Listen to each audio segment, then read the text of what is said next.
Mõned nädalad tagasi ilmus sotsiaalvõrgustikus artikkel selle kohta, et Kohtla-Järvel pritsivad tundmatud noored inimesed möödakäijaid mingi tundmatu vedelikuga. Artiklis kirjeldati juhtumit, kus pritsitud vedelik tekitas noore naisterahva käele punetuse.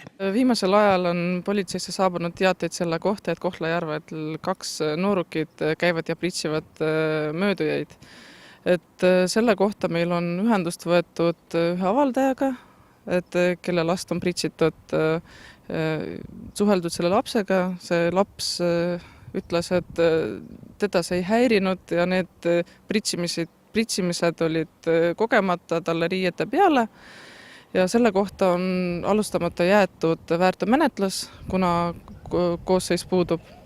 Ja siis samalaadne juhtum oli Facebookist kirjeldatud ja selle kohta meil oli saadetud teatajale e-maili teel teade, et ta võtaks meiega ühendust. Tänase päeva seisuga ei ole artikli autor seda teinud. Palume linnaelanikel selliste juhtumite korral pöörduda kindlasti politseisse.